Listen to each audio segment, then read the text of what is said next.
busca a luz. E aí não é só a luz externa, mas principalmente a luz interna.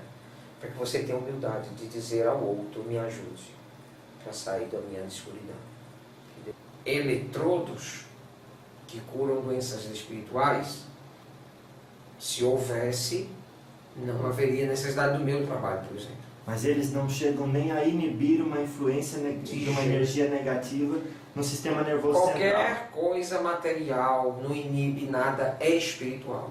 O que inibe as coisas espirituais negativas são atitudes, são pensamentos, são modelos morais que podem fazer uma proteção. Mais nada, você diz assim, eu vou fazer uma coisa material aqui na sua cabeça e você ficar com o corpo fechado. Essa pessoa está mentindo. Primeiro porque corpo fechado não existe, não nesse conceito de que nada me atinge. Isso não existe. Você pode até criar uma carapaça espiritual para proteger a pessoa e ela vai estar aparentemente no estado de que nada pega nela. A autocura é uma coisa extremamente funcional, desde que você tenha o seu espírito bem equilibradinho. Eu pergunto, somos todos assim? Não, senhor. São raríssimos casos. Tá?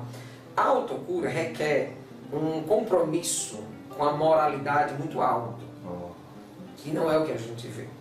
A autocura ela é muito importante quando o espírito já tem um certo grau de desenvolvimento moral que permite a ele, por exemplo, tomar decisões extremamente assertivas em relação à sua própria conduta. Então, essa pessoa ela tem capacidade de dizer assim, não, essa doença aqui eu não quero mais. Então, ela é como se fosse um espírito evoluído tomando decisão. Quando você não é assim, não é essa pessoa, geralmente o ideal é você pedir ajuda. Aí você vai precisar do médico, do rezador, do médium, do espírito, do isso, daquilo outro. Então, por quê? Porque é uma forma também da gente aprender com o outro, a gente desenvolver a humildade de pedir ajuda. Querendo ou não, vocês estão encarnados, precisam uns dos outros. Bom. E é importante vocês entenderem isso.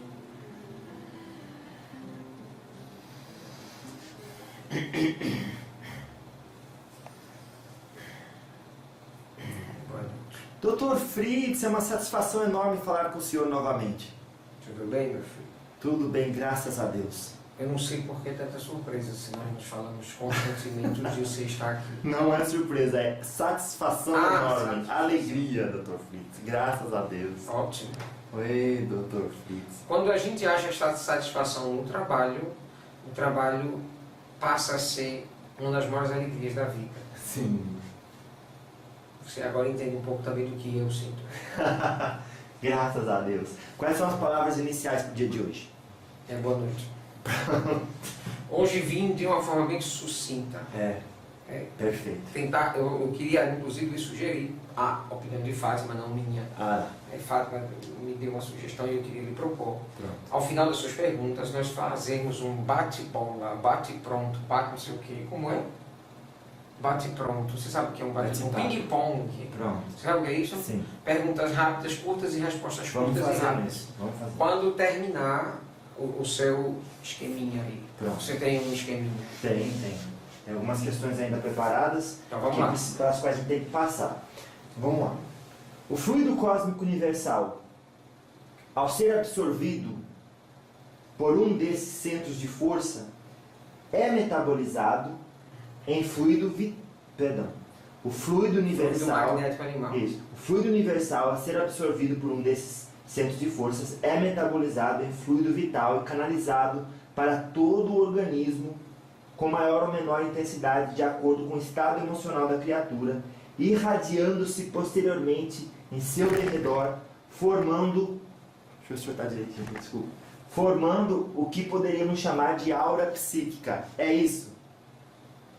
Não sei, Deve Porque, não, mas eu sou médico, mas você está entrando numa área da medicina que não me cabe conhecer. Pronto. Essa parte, quando você fala em relação ao fluido cósmico universal, que chega Metaboliza, e que é fluido metabolizado vital. pelos chakras. Eu não sei Claro. se é assim. Eu sei o seguinte, nós já somos compostos dessa energia. Nós já somos compostos desse magnetismo. E é claro que a gente interage com o universo, recebendo e doando esse mesmo magnetismo. Da mesma forma que a gente interage com o mundo físico, logicamente quem está encarnado, né? Interage com o mundo físico na hora que você se alimenta, que você bebe água, né? Você tem também uma troca química. na produção de energia com o mundo físico. Porque o corpo físico é um carro que precisa de gasolina. E a gasolina é o alimento. Então, o que acontece, eu acredito que a sua pergunta tem a ver com isso, tudo é alimentado pelo fluido cósmico universal, inclusive o magnetismo animal de quem está encarnado. Inclusive o fluido espiritual, o magnetismo espiritual meu, que uso nas minhas cirurgias, com médio ou sem médio. Eu uso sempre essa energia. E ela realmente é alimentada. Se ela é metabolizada pelos chakras, eu não consigo lhe responder. Eu só sei que o chakra participa desse processo. Claro. Tanto da captação dessa energia, como também da exudação dessa energia. Na hora que a gente vai doar essa energia para alguém, seja num processo de cura, de amor, de caridade, de bondade ou de ódio, essa doação vai em forma de magnetismo animal.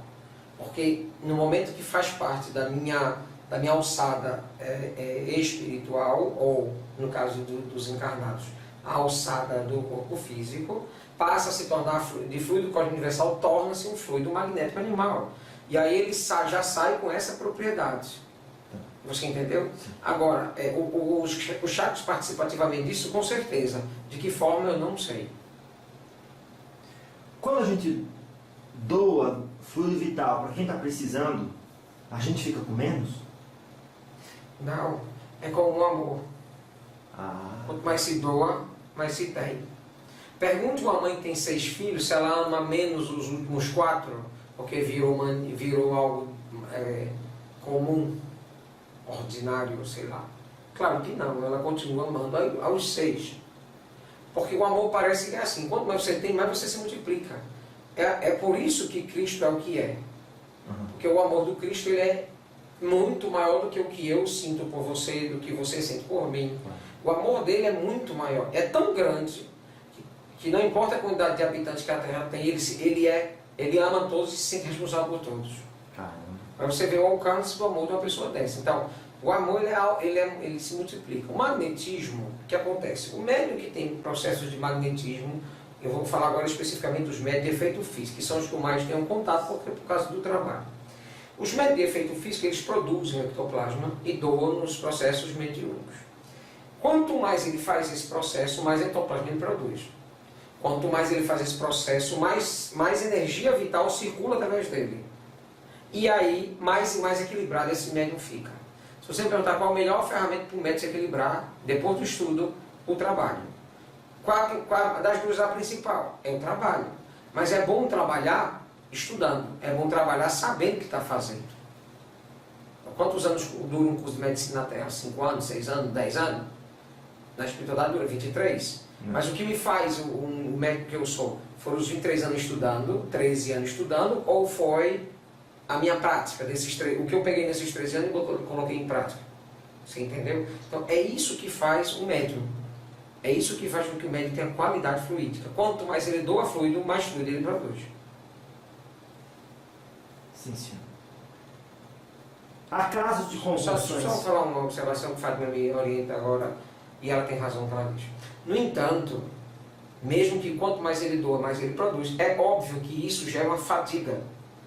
Uma fadiga energética. Porque no momento que você doa muito, a produção não é na mesma velocidade, ela demora. Igual doação de sangue. Exatamente. Ótima comparação.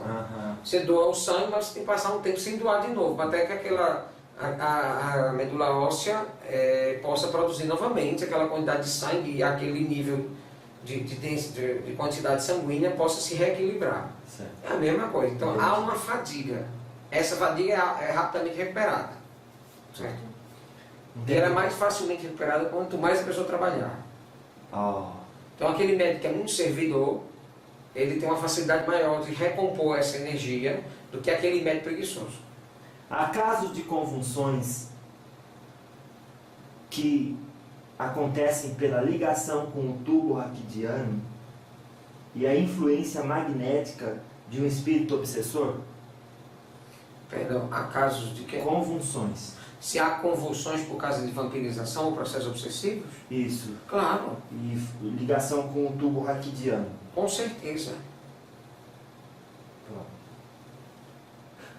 Essa influência é tão forte que a convulsão já é a consequência dessa energia. O processo obsessivo é um processo magnético, puramente. mas ele acaba gerando uma sintomatologia, ele acaba gerando sinais físicos. A convulsão é um deles. Não é um dos mais comuns, mas é um dos. Dores no local, coisas assim, são bem comuns. Claro. Age sobre o líquido arquediano? Acredito que sim, deve agir. Afinal de contas, a energia magnética ela age melhor sobre a água. Em conclusão, como as células têm água, então você na verdade age principalmente sobre essa água que está dentro das células. Mas o tecido nervoso ele não tem muita água dentro da célula. A maioria da água está fora dele. E o líquido raquidiano faz exatamente isso. Ele circula dentro do tubo, vou chamar assim para você entender melhor, do tubo neuronal, que vai do cérebro e se comunica diretamente com a medula espinhal. Então, esse líquido, o líquor, conhecido como líquor, ele fica circulando. E a essa circulação, esse líquido que está cercando o sistema neurológico, sem dúvida, ele tem uma maior permeabilidade às energias espirituais, por ser um líquido, devido à densidade dele ser menor. O que causa o mecanismo de contaminação eletromagnética negativa?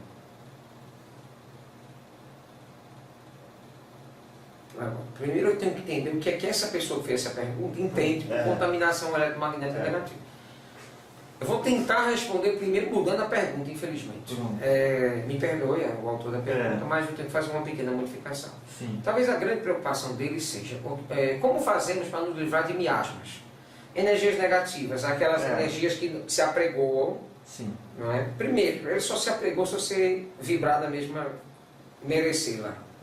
Tente jogar pensamento ruim em quem é bom. Tente jogar pensamento ruim em quem é bom. Passa de longe, desvia. Não gruda. Não pega. Claro. É como se é o mesmo que acontece por que um cirurgião usa luva? Para não contaminar a hora da cirurgia e também para não se contaminar. Um cantinho de unha inflamado, o sangue vem de lá para cá e do jeito que ele vier vai passar qualquer doença, qualquer coisa. Então, é uma dupla proteção. É isso que vocês fazem quando vocês vibram para Jesus.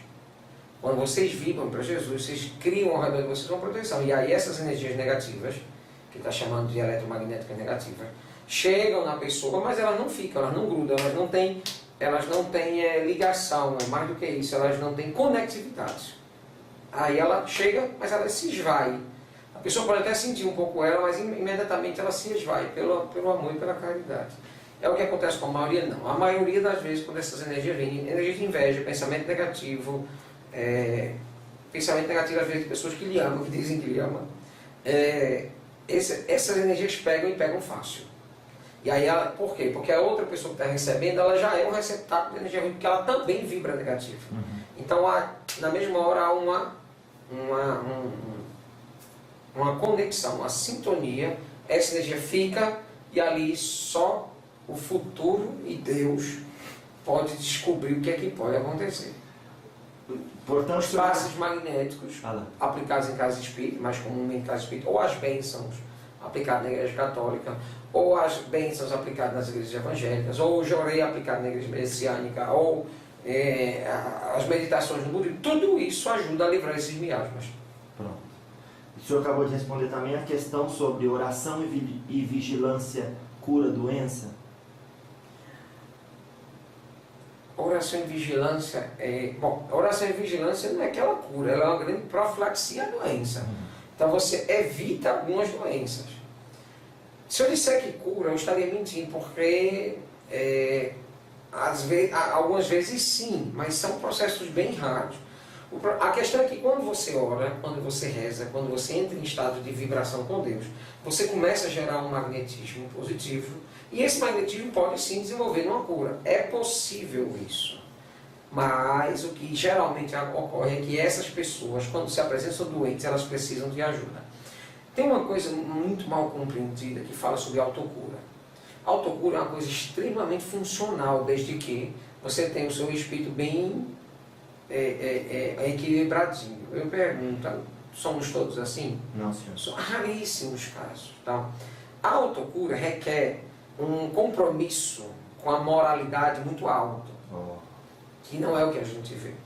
A autocura ela é muito importante quando o espírito já tem um certo grau de desenvolvimento moral que permite a ele, por exemplo, tomar decisões extremamente assertivas em relação à sua própria conduta. Então, essa pessoa ela tem capacidade de dizer assim, não, essa doença aqui eu não quero mais. Então, ela é como se fosse um espírito evoluído tomando decisão. Quando você não é assim, não é essa pessoa, geralmente o ideal é você pedir ajuda. Aí você vai precisar do médico, do rezador, do médium, do espírito, do isso, daquilo, daquilo outro. Então, por quê? Porque é uma forma também da gente aprender com o outro, a gente desenvolver a humildade de pedir ajuda. Querendo ou não, vocês estão encarnados, precisam uns dos outros. Bom. E é importante vocês entenderem isso. Doutor Filho, você está querendo dizer que os espíritos evoluídos não precisam da gente? Claro que não. A gente é que precisa deles. Bezerra Menezes precisa de mim? Para quê? Agora eu preciso dele. Claro.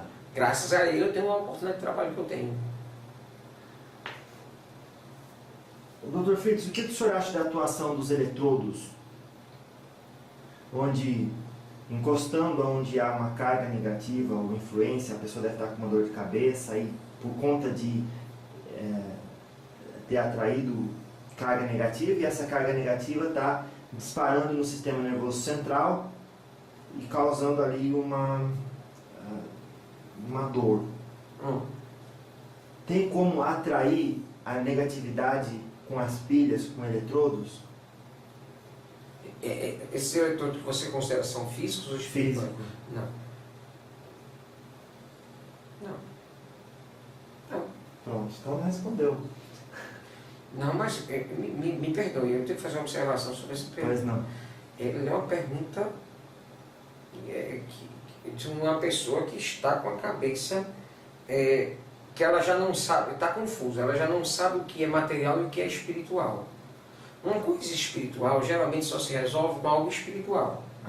Uma coisa material geralmente se resolve com algo material. Às vezes ela se confunde, às vezes uma coisa tem que entrar no campo da outra, que é normal. Até a mediunidade é algo que vive nos dois mundos, vive no mundo da materialidade e no mundo da espiritualidade. No entanto, os equipamentos materiais, que a pergunta é essa, Claro. estão longe, muito, muito longe, mas muito, muito longe de atingirem a condição de gerar uma cura no perispírito. Muito longe. Está tão longe que eles mal conseguem gerar cura do corpo. Eles são materiais, o corpo é material e às vezes não consegue curar. Então é necessário uma intervenção medicamentosa, é necessário uma intervenção cirúrgica. Isso, aquilo, faz um milhão de intervenções e às vezes não cura. Então as coisas materiais ainda estão muito aquém diante das dores físicas e muito, muito, muito mais aquém dos problemas espirituais, que são muito mais facilmente resolvidos através das atitudes de transformações morais. Porque isso sim é o melhor remédio para o espírito. São as pílulas do amor. A pílula da caridade, a pílula do perdão, a pílula da bondade, da indulgência, a pílula da fé. Essas pílulas são o melhor remédio para a alma. Eletrodos que curam doenças espirituais, se houvesse, não haveria necessidade do meu trabalho, por exemplo. Mas eles não chegam nem a inibir uma influência de uma energia negativa no sistema nervoso central. Qualquer coisa material não inibe nada, é espiritual. O que inibe as coisas espirituais negativas são atitudes, são pensamentos, são modelos morais que podem fazer uma proteção. Mais nada, você diz assim, eu vou fazer uma coisa material aqui na sua cabeça e você ficar com o corpo fechado.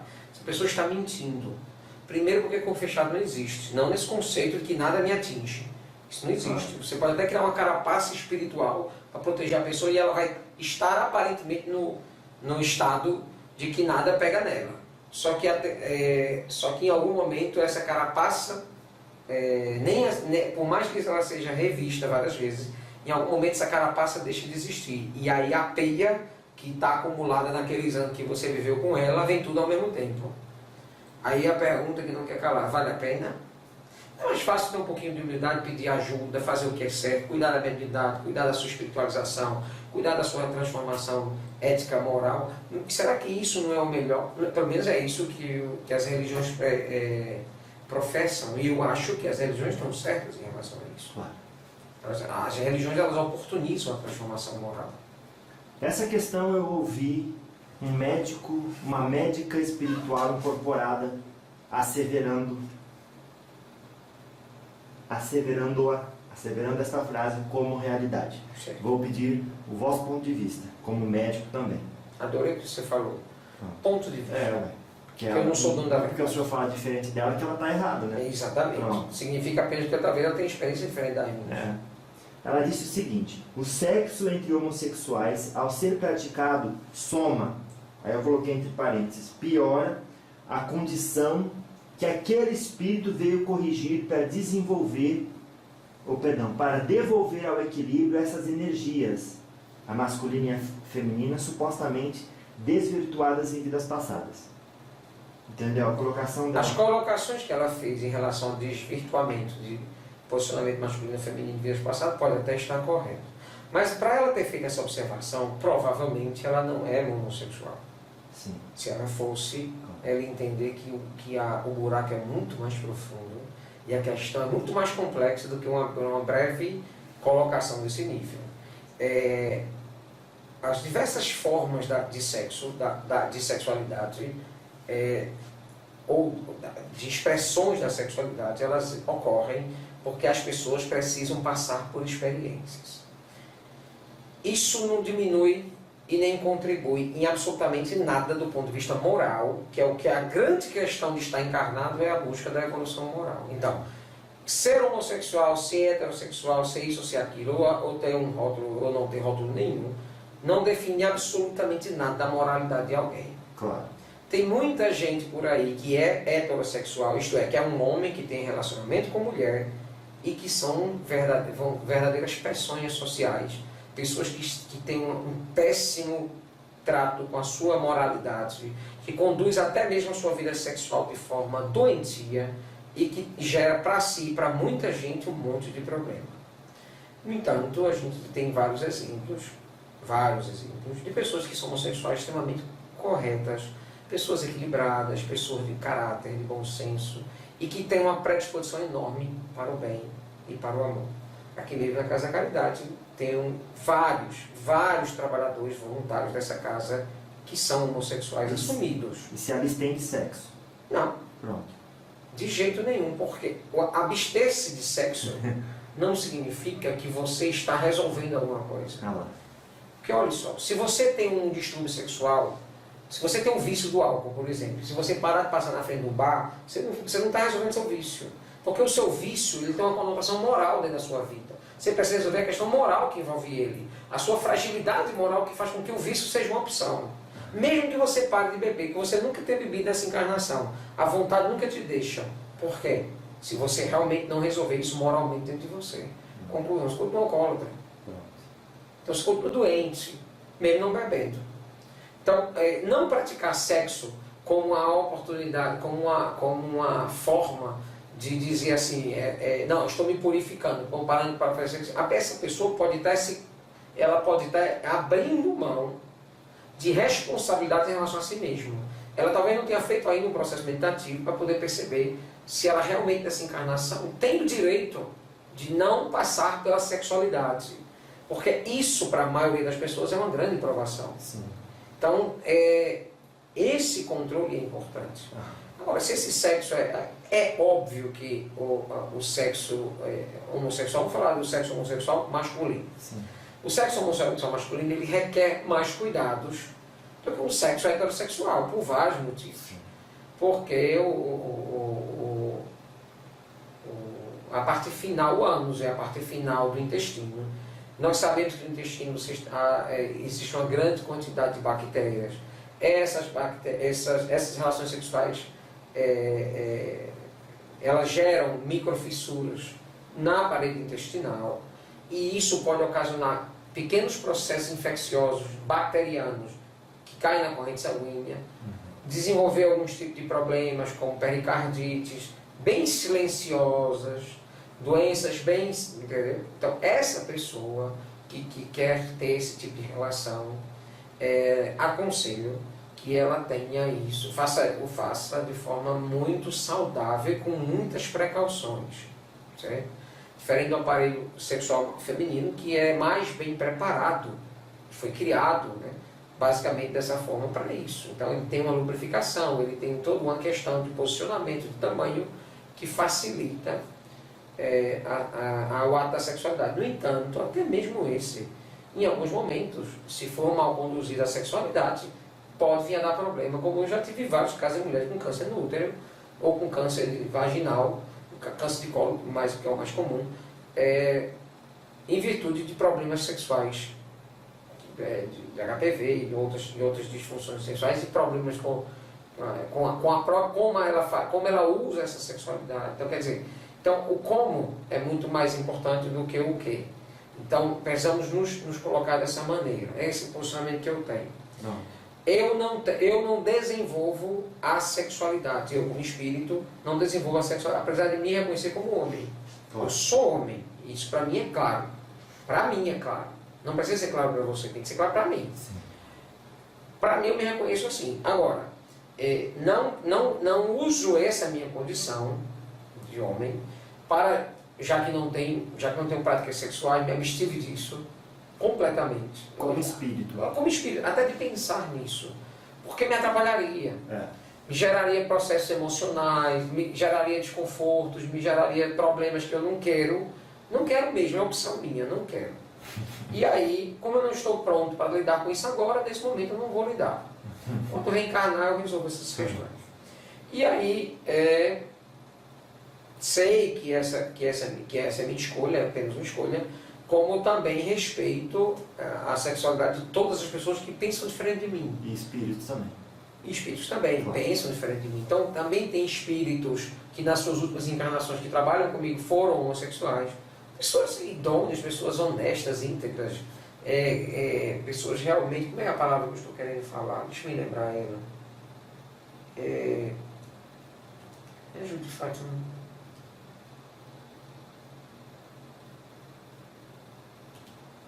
Vou lembrar já. Tá. E essa condição não tem absolutamente nada a ver com a sexualidade, entendeu? Porque a sexualidade, você sabe, já deve ter percebido isso, você já deve contar com muitos médiuns e com muitas pessoas. A sexualidade não tem absolutamente nada a ver com escolha. Não é uma escolha. Talvez até uma escolha do espírito antes de reencarnar, mas depois que ele reencarna, não. Então não dá para escolher a sexualidade. Você pode reprimir sua sexualidade, você pode mudar a sua sexualidade forçosamente, mas mudar o que está dentro de você não consegue. Em relação à sexualidade, não.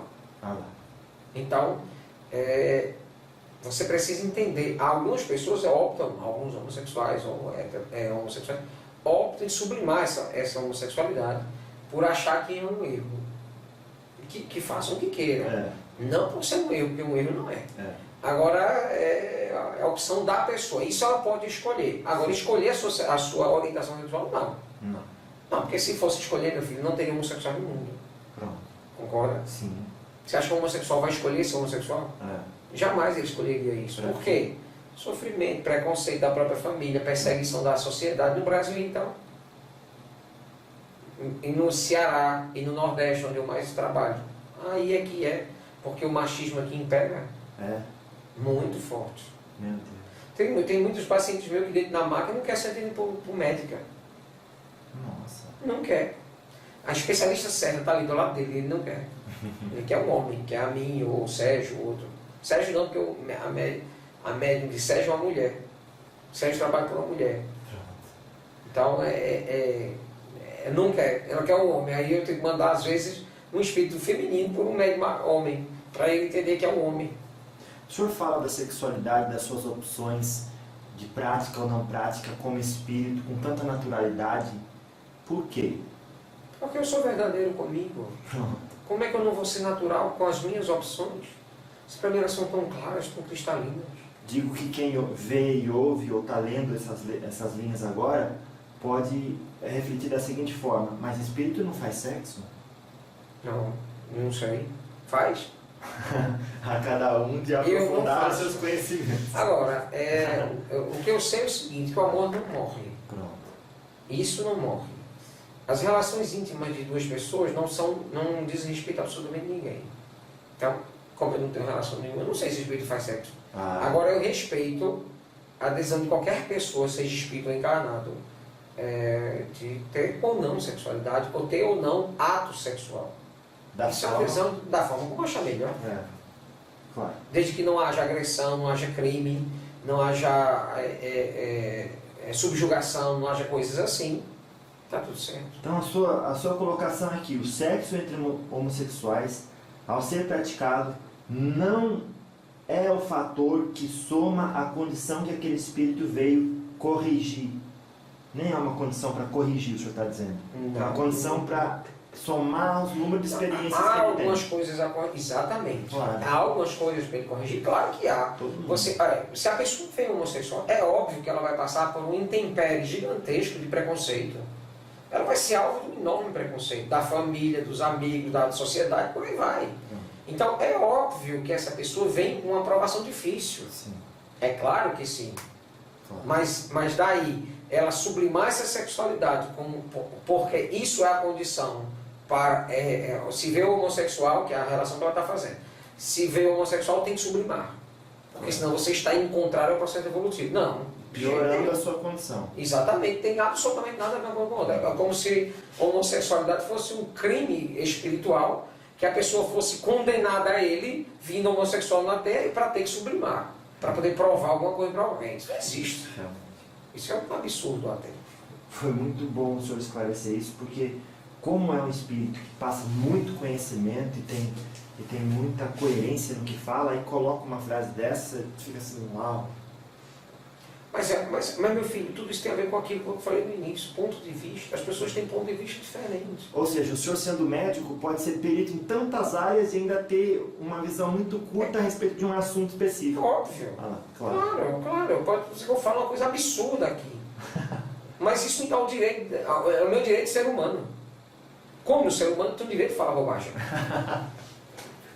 Claro, sobretudo num assunto sobre o qual o senhor não é perito.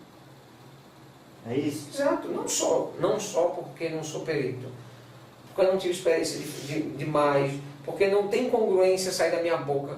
Por exemplo, você acha que alguém chega para mim e diz, estou querendo matar alguém. Eu, um ex-assassino, uma pessoa que fiz o que fiz, tem uma hora para dizer, não, filho, mate não.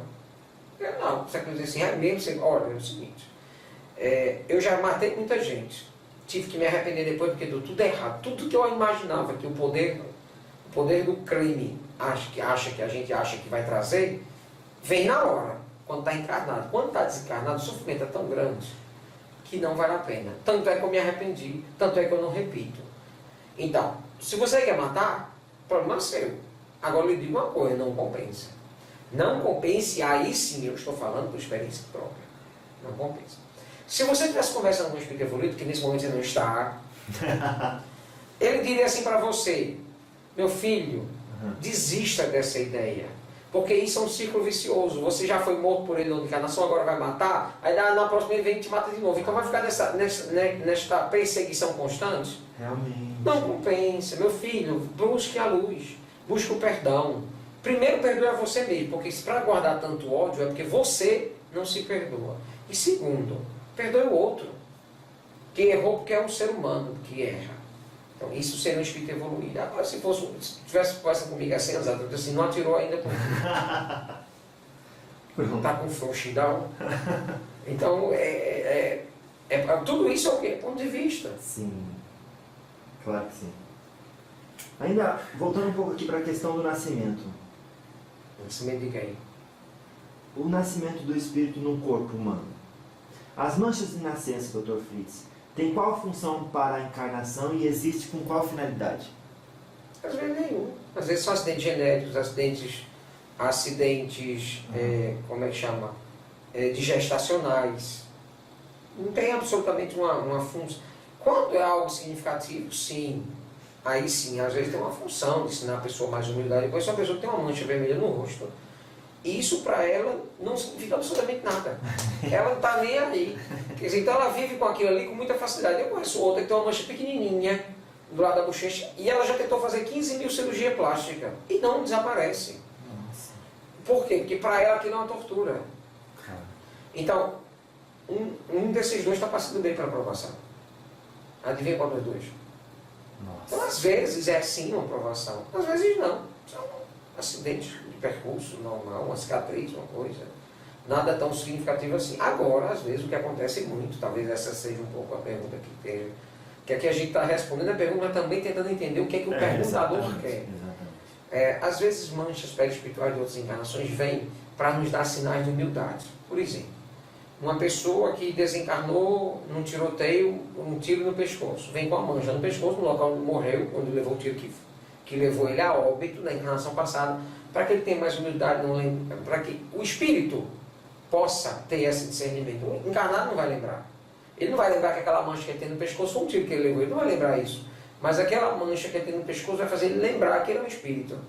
Que ele precisa ter humildade, que ele não precisa se envolver com violência, que é bom ele não pegar em arma. Por aí vai. Então aquela mancha é um bom sinal para aquela pessoa. Para as outras não serve para nada. Porque não foi experiência dos outros, foi experiência só dela.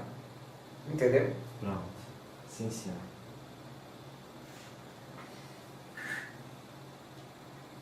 Quais as consequências para a saúde física, emocional e mental para o espírito reencarnante quando o pai ou a mãe rejeitam-no no período da gestação? É um sofrimento, né? A pessoa carrega consigo. Primeiro porque o espírito, o corpo físico nem está formado, mas o espírito está.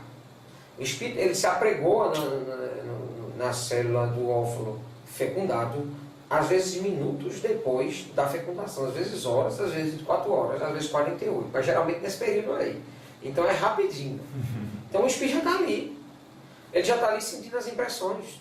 Então como é possível, por exemplo, se você fizer uma regressão de memória de uma pessoa encarnada, ela consegue regredir até o momento da fecundação se ela não tem aparelhos, ela não tem ainda o aparelho neurológico desenvolvido, ela não tem nem formação, não tem uma célula neurológica ainda, porque não houve ainda a formação nem do tubo neural. Então, por que isso acontece? Porque as impressões e as memórias não estão no corpo. O corpo é um processador de memórias, mas as memórias estão no espírito. Então ela lembra porque ela já estava lá, ela estava viva já. Então ela lembra porque está ali no perispírito dela. Então ela está consciente de tudo que está acontecendo. Então ela sente o amor, ela sente a rejeição. Ela sente o ódio, ela sente o carinho. Então ela sente tudo isso. Então o espírito, ele pode com essas informações se revoltar. Ele pode com essas informações se sentir menor, sentir diminuído. Ou então pode passar por tudo isso e dizer assim, tudo bem, é importante que me deram a vida. E interpretar dessa maneira. Então a interpretação é muito pessoal. Depende do tipo de evolução que cada espírito possui. No processo de nascimento, qual diferença faz para a saúde de quem nasce e para quem gera quando o espírito que reencarna é evoluído, é comum e é denso? Quais as consequências destes 3 casos para o espírito? Que nasce para quem gera. É uma pergunta que tem a ver muito com situações pontuais. Eu vou tentar ser o mais generalista possível para tentar responder. Um espírito evoluído, quando ele nasce sem a dependência dos ensinamentos dos pais. É estranho dizer isso, mas eu já peguei alguns casos aqui. Pais perdidos, desorientados, que não sabiam como conduzir o filho. Mas o corpo da mãe, quando ele nasce, fica mais bonito, fica mais saudável? Tudo normal. Não tem como você detectar se aquele espírito é um espírito evoluído ou não, ou é um espírito trevoso ou não, com um bebezinho nas mãos. Não dá. Não dá para você fazer. Saúde da mãe nem do bebê. Nada. Em relação a isso, nada. No entanto, a não ser que seja necessário. Aí são as exceções, mas não que isso é a regra. Tá? A regra é que não tem absolutamente. Quando essa criança começa a ficar maior, aí sim vem os problemas. Se ela for um espírito bem difícil, começa já na fase infantil e principalmente na adolescência, a apresentar graves processos de dificuldades morais.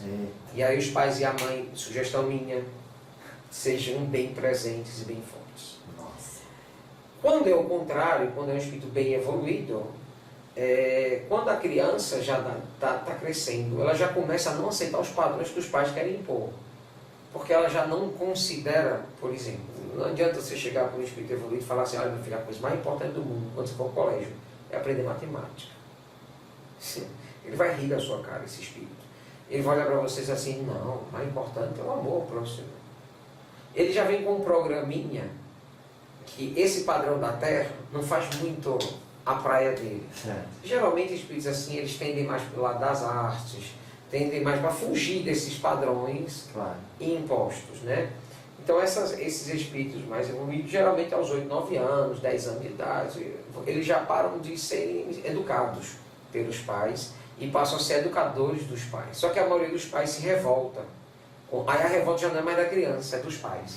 Os pais. Aí nesse caso eu tenho que dar um conselho a esse pai, a essa mãe, que se afaste e pare de atrapalhar o filho. Porque se ele tentar impor para o filho a verdade que ele, pai, como espírito ainda mediano, está aí a resposta para o mediano que ela perguntou, para o espírito mediano, os padrões normais de estudar, vestibular, faculdade, trabalho, isto é viver bem a vida, cuidado, você vai entrar numa grande decepção. Cuidar de um espírito evoluído dá mais trabalho do que cuidar de um espírito inferior. Sério? Dá porque eles são muito autossuficientes, eles são muito autossuficientes de decisão. Então, se você ainda ficar naquela postura de querer ser papai e mamãe, que sempre vai tomar decisão por ele não vai aceitar. Porque ele já sabe o que é bom. Ele já sabe. Verdade. E não adianta você dizer assim, meu filho, você tem que fazer porque isso aqui é bom. Não, mãe, você é louca. Você só tem 40 anos de encarnação, eu tenho 5.000 anos como espírito evoluído. Eu sei o que eu estou dizendo. Ele não usa essas palavras, mas eu sei o que eu estou dizendo. Sabe mesmo. Pronto. Então o que eu digo para os pais e para a mãe, esses caras saem da frente. Deixa o menino, e não adianta perder muito tempo a cabeça e o juízo. Eu peguei uma mãe uma vez que eu dizia assim, olha, pare de querer ensinar as coisas para o seu filho. Você não tem essa capacidade. Ela se chocou com o que eu falei. Como assim meu filho só tem 9 anos? Vamos ali. Explique para sua mãe como foi, o que é que você acha, por exemplo, da galáxia de Andrômeda. Aí o pessoal fala sobre a galáxia de Andrômeda. Onde é que você viu isso? Não sei, eu tenho isso dentro de mim. Explique para sua mãe, por exemplo, sabe aquele seu amigo que você ajuda? Que você pegou para ajudar? Que está usando droga, que tem 11, 12 anos que está usando droga. Como é que você fez para ajudar? Não, eu estou indo com ele para a boca de fumo. Estou indo para lá com ele. Eu não uso droga, mas eu fico lá com ele. Porque se eu não estiver perto dele, ele não tem ninguém para cuidar dele. Olha só. Então eu fico lá perto dele. Na hora que ele diz assim, eu quero desistir, eu pego na mão dele e trago. Mas você já tentou mudá-lo? Você assim, não, eu tenho que respeitar a sua decisão. E se eu sou amigo de verdade, eu tenho que estar ao lado dele. Aí eu olhei para a mãe e disse assim, me explica isso aí, do ponto de vista moral.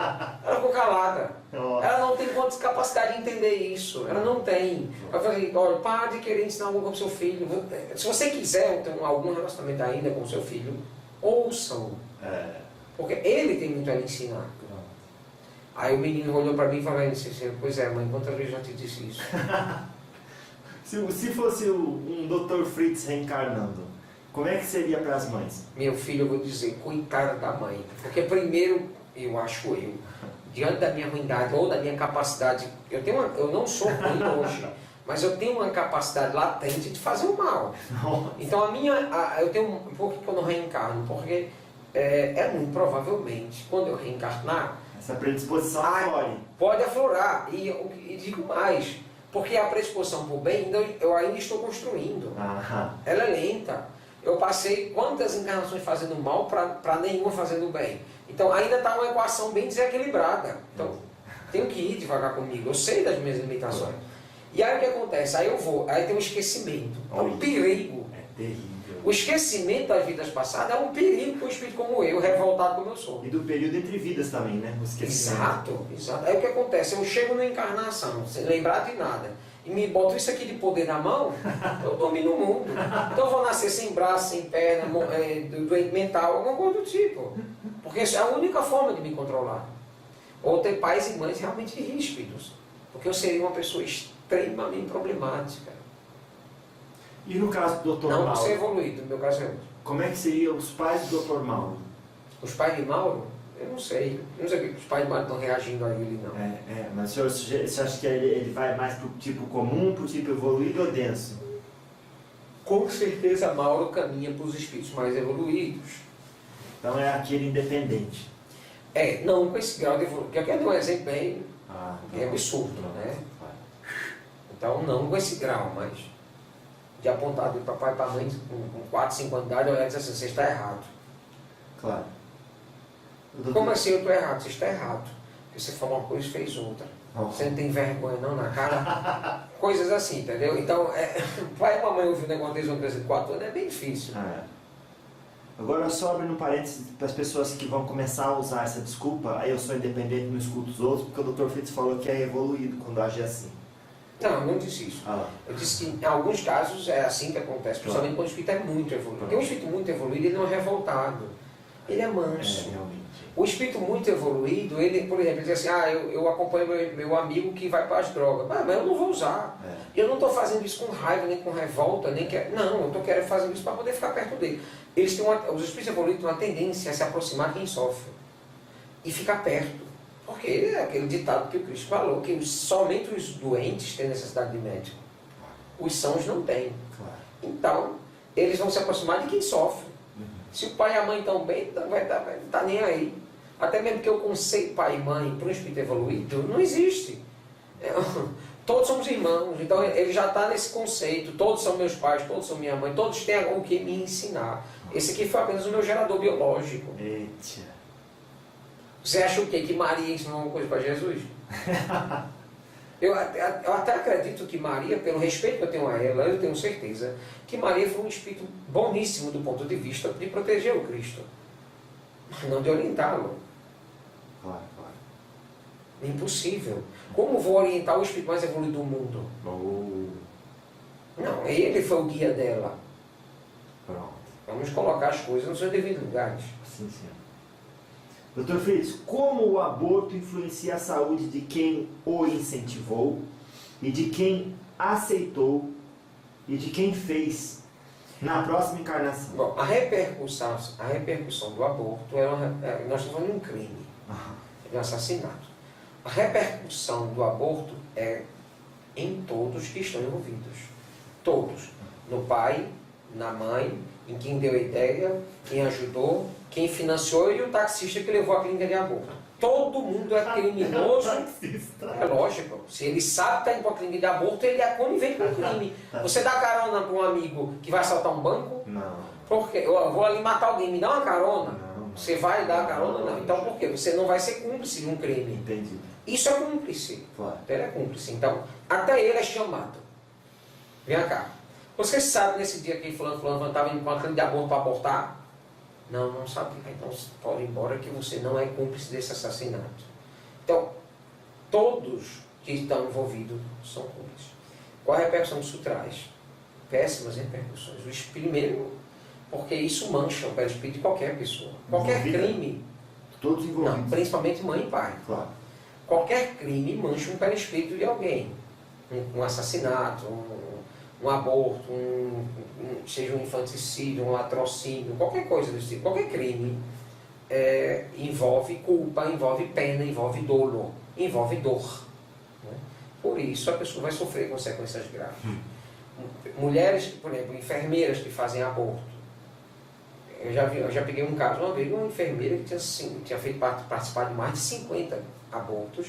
Ela tinha 50 ovoides, mais de 50 ovoides já pregados no corpo dela. O que é isso? Em espírito ainda. Já pensou quando ela encarnar? Como é que isso vai repercutir? Só Deus sabe. Talvez 50 tumores malignos. Ai. Não sei. Que talvez uma doença que comece pelo útero. Claro. Eu não sei. Eu não sei como isso vai repercutir nela fisicamente, mas que vai haver uma repercussão sem dúvida. Sem dúvida. Ou talvez seja uma repercussão bem minimizada se esta criatura ao reencarnar começar a salvar vidas. Sim. Começar a praticar o amor e a caridade. Nós não estamos condenados ao sofrimento que um dia nós causamos, mas nós estamos condenados a pagar essa dívida, seja pelo amor ou pela dor. A escolha é de cada um. Se um abortado perseguir os responsáveis, Deus permite que sua influência cause doença nos culpados? Com certeza. Isso é o que mais vemos acontecer. O Senhor curaria... Seria a justa razão. Curaria o quê? A mãe? Não tenha dúvida. O senhor curaria uma mãe que está doente porque abortou? Sim, já fiz isso várias vezes. Quem sou eu para fazer esse julgamento? As más tendências do espírito rebelde pode ser curada ou inibida para não aflorar com a terapia do amor familiar? O senhor falou um pouco disso. Pode ser curada sem a terapia? Com a terapia? Óbvio, claro. Só pode ser curada com terapia de amor. A rebeldia só é contida com amor. Se a mãe praticar sexo com pessoa de energia densa, afeta o feto ou ele tem proteção extra? Não, pode afetar sim. No entanto, mesmo nos casos de estupro, que a mãe é estuprada e engravida, nesse caso, essa energia, mesmo a energia do trauma, do estupro e por aí vai, não dá a ela o direito ao aborto. Em nenhuma hipótese. Justifica, essa é a próxima pergunta, justifica a mãe abortar quando foi estuprada? Não, de jeito nenhum. Agora acabei de dizer que não. Agora vamos explicar a situação. Se formos olhar uma encarnação somente pelo ponto de vista da matéria, da encarnação atual, nada mais justo do que abortar um filho de um estuprador. Nossa. Nada mais justo. No entanto, quando a gente analisa a coisa do ponto de vista espiritual, das várias encarnações, quem foi estuprada e quem engravidou de um estupro, acredite, merecia esse fim. Tanto merecia que Deus permitiu que isso acontecesse. Quem somos nós para ir contra Deus? Deus permitiu porque de alguma forma esta criatura em alguma encarnação anterior fez algo pior ou do mesmo nível ao que sofreu agora. Então um dia ela foi algoz e agora ela está sendo vítima. O que eu sei é uma coisa, que ninguém passa por um sofrimento que Deus não permita.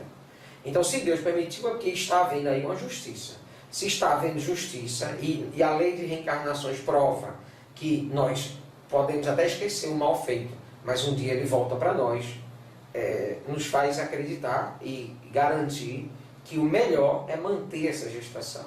Melhor para a mãe, melhor para o pai, o estuprador no caso, e é melhor principalmente para a criança, que não tem absolutamente nenhuma culpa. Não há culpa por ter sido gerada, mas é óbvio que ela está envolvida em toda a situação. Na trama. Ela faz parte disso. Sim. E eu tenho vários pacientes que resolveram não abortar, tiveram seus filhos e são filhos maravilhosos. Caramba. Que vieram fazer luz à vida dessas mães. No entanto, conheço também filhos genéticos feitos com todo o amor do mundo, com aquele sexo maravilhoso, com a pessoa amada, o marido, a esposa, e os filhos são ordinários a todo custo. Então, não é terríveis de todas as maneiras. Exatamente. Não é o custo, não é o ordinário moralmente falando. Né? Não é o custo, não é a energia na hora do sexo que gera o filho que vai fazer com que aquela alma seja A, B ou C. A própria alma que está encarnando é que vai se mostrar em algum momento. É isso que tem que prevalecer. E ela, às vezes, precisa dessa oportunidade dolorosa de renascer, às vezes até rejeitada pela própria mãe, mesmo não fazendo aborto, a mãe rejeita, para poder ser a condição ideal para ela fazer o seu processo de evolução naquele instante. Sim, senhor. É o perispírito do encarnante que determina a saúde do feto ou aquilo que a mãe fizer durante a gravidez? A saúde do feto. As duas coisas. Porque a saúde é uma junção de fatores, não é só o que está manchado perispiritualmente, mas também o que vem de fora. Se você come veneno, você morre. Aí você mancha o seu perispírito. Se você fuma, você mancha o seu perispírito. Se você consome álcool, você mancha o seu perispírito. Se você usa droga, você mancha o seu perispírito. Então é uma via de mão dupla. Se você tem raiva, você mancha o seu perispírito. É uma via de mão dupla. As doenças vêm de lá para cá, como também elas vão daqui para lá. Então, se a mãe tem má conduta durante a gestação, ela pode sim ocasionar problemas para o feto, não é? E também, muitas vezes, o feto desenvolve problemas. Às vezes a mãe faz tudo que tem que fazer, faz o pré-natal correto, não fuma, não usa droga, não isso, não aquilo outro, cumpre com todas as suas obrigações maternais e, mesmo assim, o feto apresenta graves problemas de saúde, às vezes nem consegue sobreviver. Então isso é devido a erro da mãe? Não. Isso aí é o perispírito dele que não estava equilibrado o suficiente para se unir à matéria naquele instante. Entendi.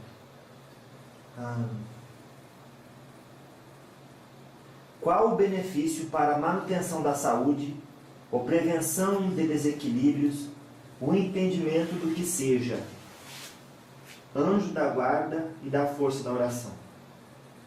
Os dois exercem um papel diante da saúde muito importante. O anjo da guarda, ele é um grande tutor, ele é um grande orientador.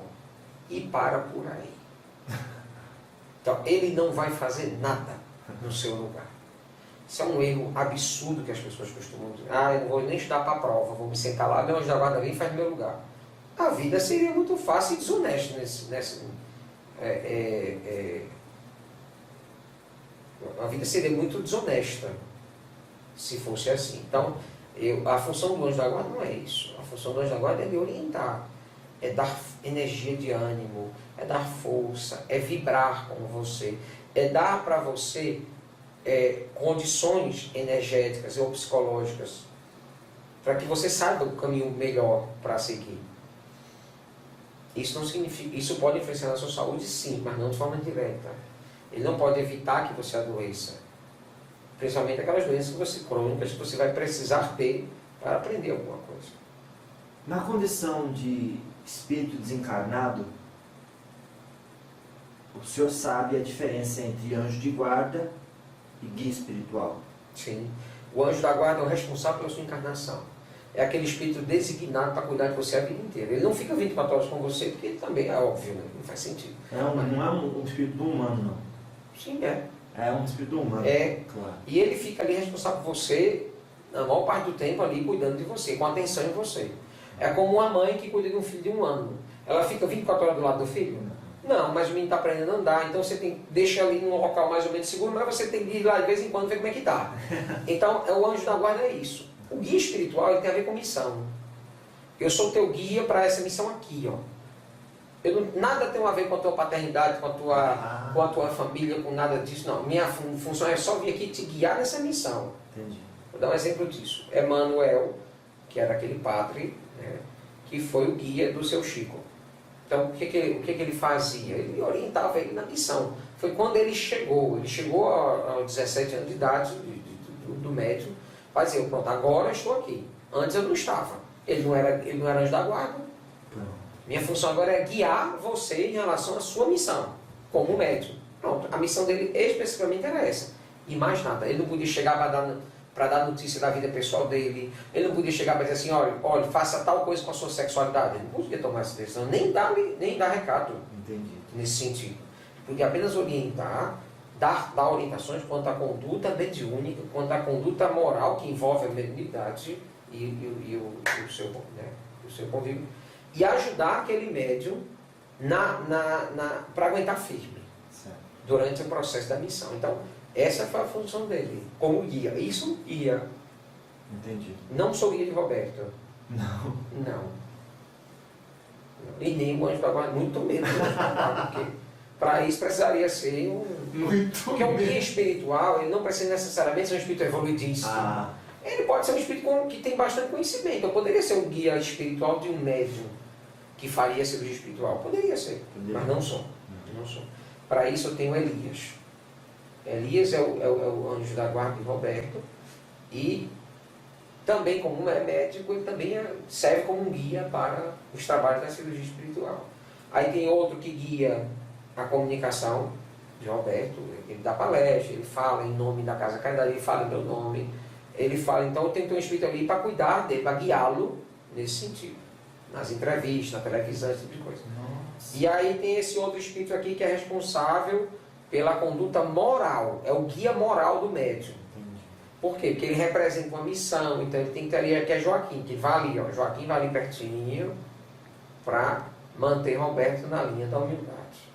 Porque se for só eu do lado, o negócio sai da humildade e vai para outro canto. Então é melhor outra pessoa cuidando disso. Joaquim fica mais tempo com o Roberto na Europa do que eu. Muito mais. Porque eu pedi a ajuda dele. É lógico. Meu filho, olha, sabe qual é a maior capacidade eu poderia dizer, a maior virtude de alguém, e é uma das minhas maiores, o que é? Reconhecer o que o outro tem para dar. E o seu limite. Isso. Nossa. Então eu tento extrair, jamais extrairia de você algo que você não teria condição de me dar. Seria até desumano esperar algo de você que você não pode me dar. Crueldade. E a crueldade, e ao mesmo tempo, me gerar uma expectativa negativa, que ia me causar lá na frente a seguinte conclusão: ixi, você me decepcionou. Não, fui eu que criei expectativa demais, diante das suas limitações. Então o que é que eu faço? Eu consigo analisar, eu tenho essa capacidade. Eu fazia isso no exército, ainda encarnado, e faço até hoje. Eu sei até onde você pode ir. Então eu sei o que eu posso tirar de você. Eu sei o que eu posso tirar. Tirar não no sentido de tomar, mas tirar, extrair o seu melhor. Eu sei fazer isso. Só os líderes sabem fazer isso. Eu sou um bom líder. Sim. Então, Joaquim tem coisas a fazer para garantir o trabalho na Europa que são mais importantes que ele faça do que eu fazer. Porque se eu fizesse, era um desastre. Nossa. Então, que ele faça, porque ele sabe fazer. Ele sabe botar um médico. Sabe um preto velho andando? Já. Ele geralmente anda curvado. Uma vez eu perguntei para ele: por que você anda desse jeito? Porque você quer que eu faça cirurgia na sua coluna? Aí ele falou: não preciso. Quer que eu faça cirurgia na sua coluna? Para você parar de andar desse jeito. Parece que você está catando barata pelo chão. Então por que você não me deixa curar você? Ele disse assim: não, eu preciso estar com a cabeça baixa para entender qual é o meu lugar. Meu Deus. E o meu lugar é com a cara perto do chão. Nossa Senhora. Aí quer dizer, é uma lição de humildade. Um espírito que já tem um grau de evolução altíssimo poderia dizer assim: conserta a coluna. Poderia. O poder mental dele. Lógico. Ele teve várias encarnações anteriores a essa, de escravo brasileiro, que ele foi uma pessoa poderosíssima, rica, uma pessoa que andava com o nariz para cima. Entendi. Por que ele não usa esse perispírito? Ele tem acesso a ele. Entendi. Claro. Porque não é isso que ele precisa, é o que ele responde. Não é isso que eu preciso agora. O que eu preciso agora é baixar minha cabeça e atender as pessoas como antes atendia quando escravo. Então o que eu preciso ser hoje é o mesmo escravo. Só que agora eu não sou mais escravo das vontades de um Senhor. Eu sou escravo da vontade de Jesus. Louvado seja. Belíssimas palavras, né? Belíssimo. Jamais veio de mim. Por isso que eu quero botar um médium, pego um médium, jogo lá num país, o país mais desenvolvido do mundo, um dos mais desenvolvidos do mundo, que é a Dinamarca, um país riquíssimo, Sim. onde eu sei que eu botando o médium dentro daquele contexto, ele vai ser idolatrado. Por quê? Porque o médium lá não tem.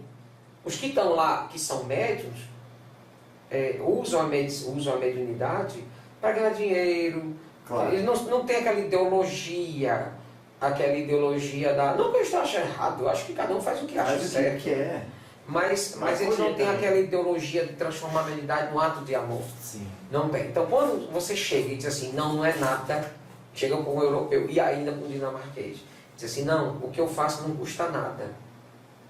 Pode vir de multidão, que eu atenderei a todos. Nossa. E de graça. Então, isso choca. Esse choque eu não conseguiria gerar. E aí o que acontece? Vem de lá para cá uma certa idolatria. Pelos resultados. Pelos resultados que eu gero. Isso. Mas a idolatria não vem para mim, vem para o médium. Vai. Ou ele se livra, ou ele resolve essa questão, ganha presente, por aí vai. Não traz um. Porque não pode trazer. Não.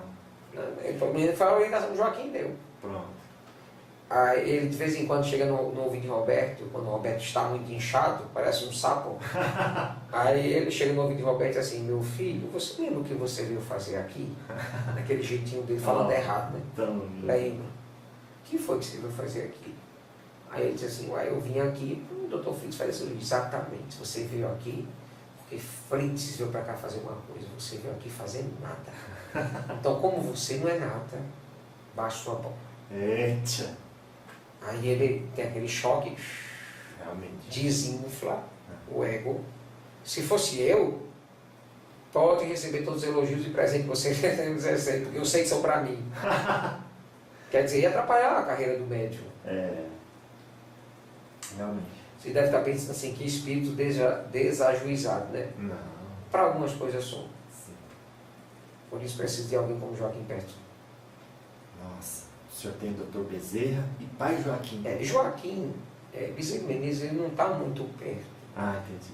O Bezerra Menezes está lá no escritório dele. O Bezerra Menezes só trabalha sentado. Eu brinco com ele. O negócio dele é assinar papel, dar ordem. Claro que ele faz isso com extremo amor, mas a condição dele é essa, liderança. Claro. Então ele está na posição que ele está, E eu vejo, lógico, a gente tem reuniões semanais, conversando o tempo todo, mas não tenho com ele a mesma proximidade. Eu não bato papo com ele sobre meu médium, por exemplo, eu não faço isso. Não. Ele me pergunta de vez em outra, como está o Roberto? Eu falei, encarnado ainda. Aí eu começo a deixar ele preocupado, eu faço muita brincadeira com ele. Roberto está inventando agora de comprar uma moto. O que é que você acha disso? Ele disse, não é um bom sinal.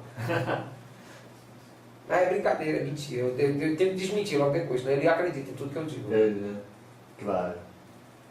Dr. Fritz, para fechar esse primeiro encontro, duas questões.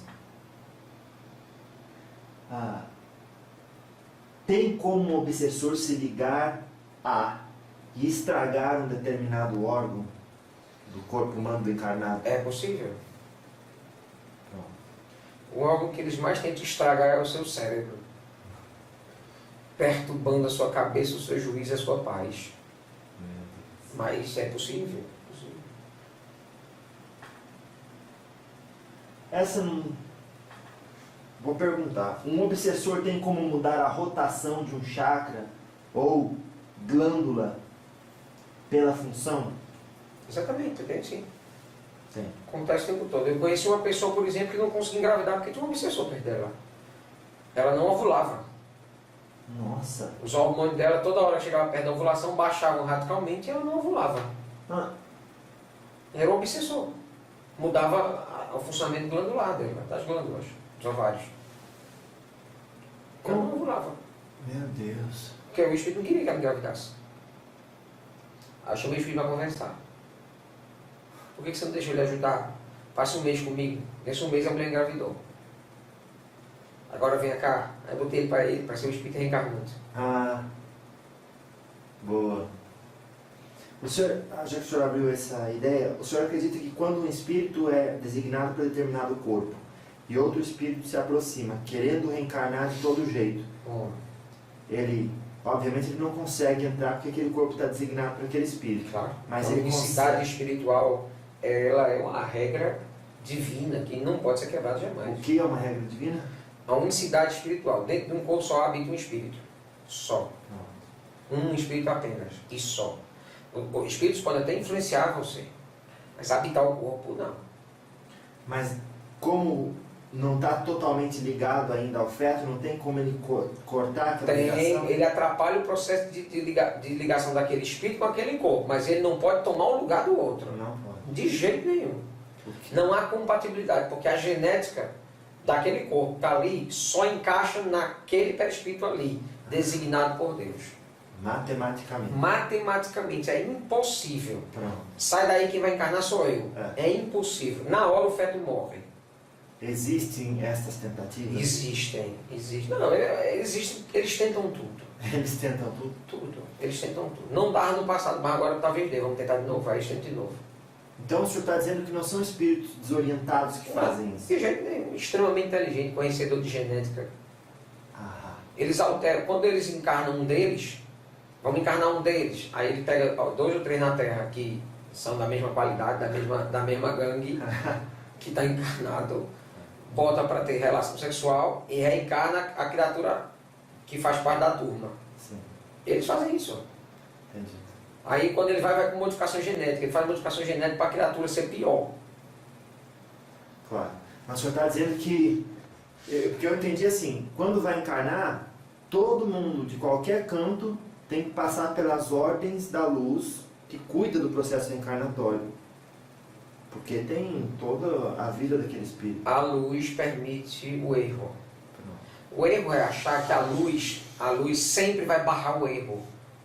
Se eu for matar você, a luz vai chegar e vai me tirar. Ou vai tirar a arma da minha mão. É isso que acontece? Não é. Eles respeitam o livre-arbítrio. Nossa, entendi agora. Se eles querem criar um laboratório de reencarnação, eles criam. Se vai ter sucesso ou não, em alguns casos vai ter, porque a lei de causa e efeito, a lei de reencarnações, a lei de afinidades vai falar e vai permitir que isso aconteça. E a própria luz, eles não estão sabendo, mas é a própria luz que está administrando aquilo também. Claro, óbvio. Claro. Óbvio, está permitindo. Lá. Não é administrando, está permitindo. É uma loucura você achar que Deus não permite a dor. É claro que Ele permite, se Ele não permitisse, não haveria. Porque Ele é Deus. Sim. Ele pode tudo. Claro. Ele pode, nesse momento, estalar o dedo, se é que Ele tem dedo, não sei se tem, mas Deus, nem esse conceito de Deus é muito falho para nós que estamos ainda aqui. Sim. Deus não dá, nem, só como um espírito como Jesus para cima, né? tem condições de entender o que é Deus. Realmente. A gente tem alguma ideia. Sim. Certo? Por exemplo, se você nunca viu um carro na sua vida, e você vê um carro passar em altíssima velocidade, e alguém perguntou, o que foi que passou aí? Não sei, mas é um negócio barulhento, rápido, como eu nunca tinha visto. Me descreve ele. Não deu para ver muita coisa. Pronto. Eu acho que Jesus viu Deus assim. Então, imagina nós que nunca nem ouvimos uma zoada do carro. Né? Então, é mais difícil ainda. Claro. Então, o que acontece em relação aos espíritos, Deus permite, Moisés trouxe essas verdades para a Terra há mais de 3.500 anos, nos dando a seguinte ideia, que a lei de Deus chama-se olho por olho, dente por dente. Se você fez um mal, você vai pagar por ele. O que a única coisa que Deus não quer é que nós sejamos esses algozes, que nós sejamos esses torturadores, esses juízes em causa própria. Então, se você me roubou, eu vou cortar a tua mão. Então, isso não acontece. Mas muita gente nasce sem mão. Por quê? Porque Deus permite. Por que nascem cegos, nascem surdos, nascem dementes? Por quê? Porque Deus permite. Deus permite a dor para purificar o espírito. É isso que Deus quer que aconteça, que os espíritos se purifiquem. Nem que para esse processo tenha dor, Claro. tenha sofrimento. Sim. O que Ele quer é a purificação. O que Ele quer é a oportunidade da purificação. Porque Deus não tem pressa. Ele já criou o universo. Como é que uma pessoa que tem a idade do universo, bem antes, bem anterior ao universo? Porque para Deus ter criado o universo, Ele tem que ser gigantesco. Ele já tinha que ser muito evoluído antes do universo existir. Então ele já existe muito antes do próprio universo. E aí? Então nós estamos falando de uma inteligência muito suprema. Aí essa inteligência suprema, que criou tudo que conhecemos e vemos, e até aquele que não entendemos, permite, cria essas leis e diz assim, pronto, as leis existem. Deus é mau porque alguém pegou uma pedra e disse assim, eu não quero mais saber da lei da gravidade. Jogou a pedra para cima, a pedra voltou na testa, abriu um buraco na testa e começou a sair sendo. Deus é mau porque a lei da gravidade não quebrou naquele momento? De jeito nenhum. A mesma coisa é quando o mal quer agir e acha espaço para tal. Deus não faz nada. Não, Deus permite. Claro. Está dentro da lei dele. Está dentro das leis de Deus. E não está fazendo sem a monitoração da espiritualidade superior. Ah, sim, há um certo controle, com certeza. Claro. Tá certo. Qual a mensagem final para esse nosso encontro, Dr. Fritz? Bom, eu já dei algumas mensagens finais. Sim. Mas essa vai ser direcionada a todos aqueles que estão sofrendo, que estão com dor. Vocês têm algumas opções, e opções importantes. Vocês têm a medicina material, recorram a ela. Vocês têm a medicina espiritual, eu estou aqui, tantos outros espíritos estão.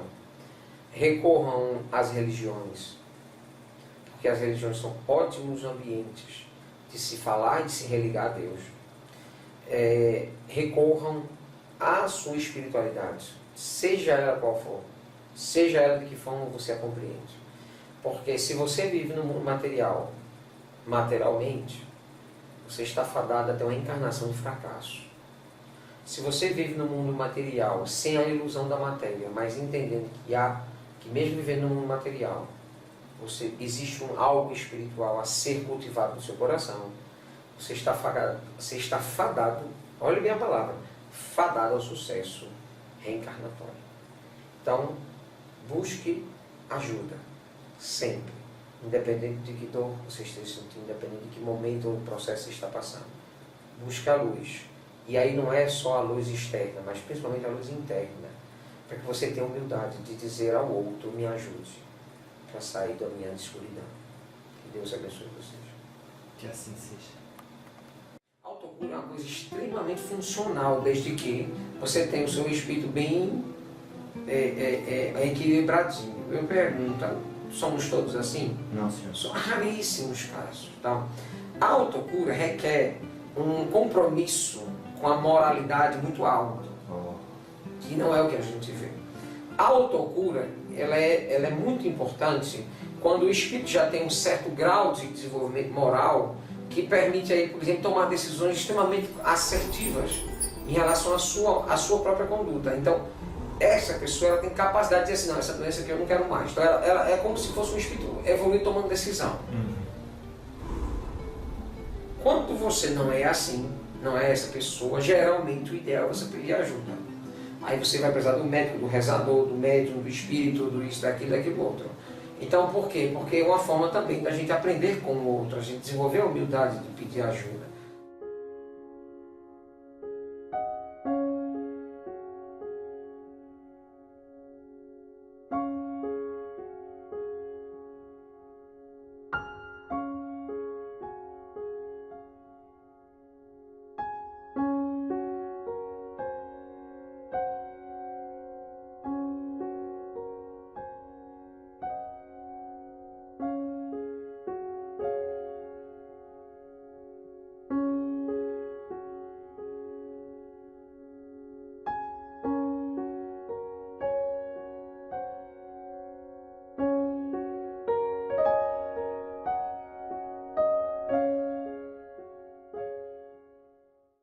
Se você vive no mundo material, materialmente, você está fadado até uma encarnação de fracasso.